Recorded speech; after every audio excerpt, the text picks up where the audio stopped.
नमस्कार मंडळी, चला तर जाऊया आपण हिरण्यकेशी मंदिरामध्ये. आज आहे महाशिवरात्र आणि आपण सर्व जाणार आहोत शंकर पार्वती यांच्या दर्शनासाठी.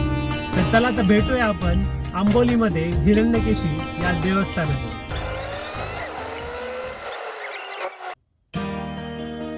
कोकणातील चेरापुंजी म्हणून ओळखले जाणारे सिंधुदुर्ग जिल्ह्यातील एक थंड हवेचे ठिकाण म्हणजेच आंबोली. याच आंबोलीच्या घनदाट जंगलात निसर्गाच्या कुशीत बसले आहे एक अतिशय पवित्र आणि जागृत देवस्थान श्री हिरण्यकेशी मंदिर.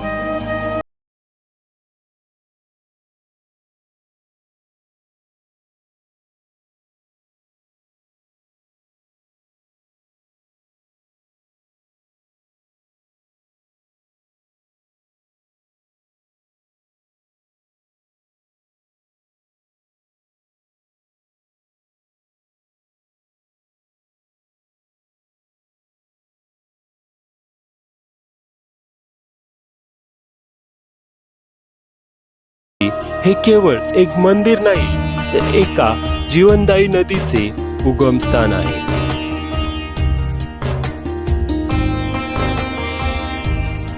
डांबरी रस्ता संपतो आणि सुरू होते निसर्गाची एक हिरवीगार वाट.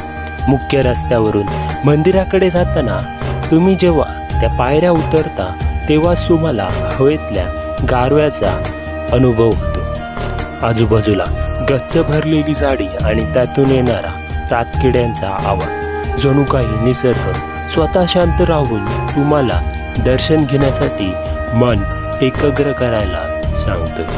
इथल्या प्रत्येक दगडावर आणि झाडावर काळाचे ठसे उमटलेले आहेत.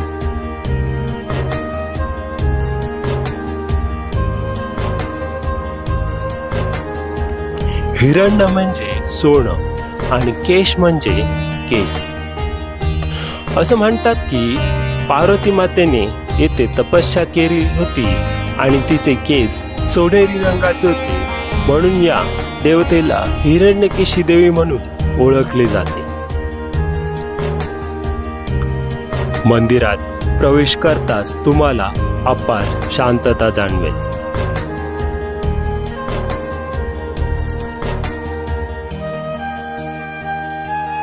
मंदिराचं बांधकाम साधं पण अतिशय मोहक आहे. हे एक हेमाडपंथी धाटणीचं जुनं शिव मंदिर आहे. जेव्हा तुम्ही गाभाऱ्यात प्रवेश करता तेव्हा बाहेरचं जग विसरून जाता. मूर्तीसमोरील मंद तेवणारी समई आणि उदबत्तीचा सुवास मनाला थेट ईश्वराशी जोडतो.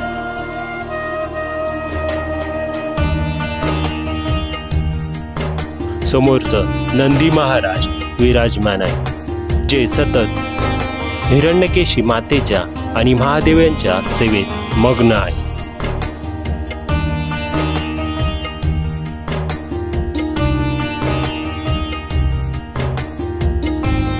मुख्य गाभाऱ्यात हिरण्यकेशी देवीची सुंदर मूर्ती आणि शंकराची पिंडी आहे. मंदिराच्या डाव्या बाजूला गुहा आहे.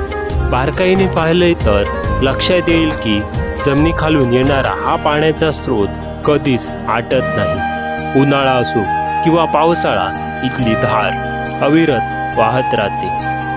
स्थानिक भाविक या पाण्याला तीर्थ मानतात. या गुहेचा आणि पाण्याचा संबंध थेट महाभारताशी सुद्धा जोडला जातो अशी आख्यायिका आहे. गुहेतून येणारे हे पाणी समोरच्या कुंडात जमा होते. हे पाणी इतकं गोड आहे आणि पाचक आहे की अनेक पर्यटक इथून बाटल्या भरून पाणी घरी घेऊन जातात. असं म्हणतात की या पाण्यात औषधी गुणधर्म आहे, कारण ते हजारो जडीबुटींनी स्पर्श करून जमिनीतून बाहेर येतात. याच गुहेतून हिरण्यकेशी नदीचा उगम होतो. हे पाणी इतकं स्वच्छ आणि नितळ आहे की पाहताच मन प्रसन्न होतं. हे पाणी पुढे घटप्रभा नदीला जाऊन मिळते. स्थानिक लोक या नदीला अत्यंत पवित्र मानतात. हा परिसर फक्त भक्तीचाच नाही तर जैवविविधतेचाही खजिना आहे. तुम्हाला माहीत आहे का, याच नदीच्या पात्रात एका दुर्मिळ प्रजातीचा मासा सापडतो, ज्याला सितुरा हिरण्यकेशी किंवा स्थानिक भाषेत देवाचा मासा असं म्हणतात. सोनेरी रंगाची छटा असलेला हा मासा फक्त याच परिसरात आढळतो.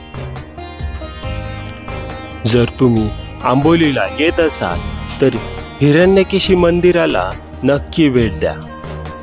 इथला निसर्ग, शांतता आणि गुहेतून येणारं पवित्र पाणी तुमचा थकवा दूर करेल आणि मनाला एक वेगळीच आध्यात्मिक ऊर्जा देईल.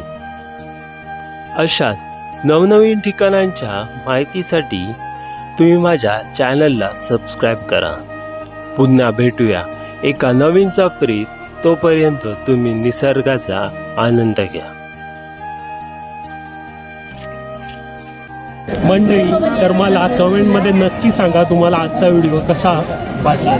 आपण भेटूया पुढच्या व्हिडिओमध्ये. तोपर्यंत तुम्ही मला फॉलो करा, कमेंट करा आणि माझ्या चॅनलला सबस्क्राईब करा. चला तर भेटूया पुढच्या जर्नीमध्ये. तोपर्यंत तुम्ही तुमची काळजी घ्या, खुश राहा.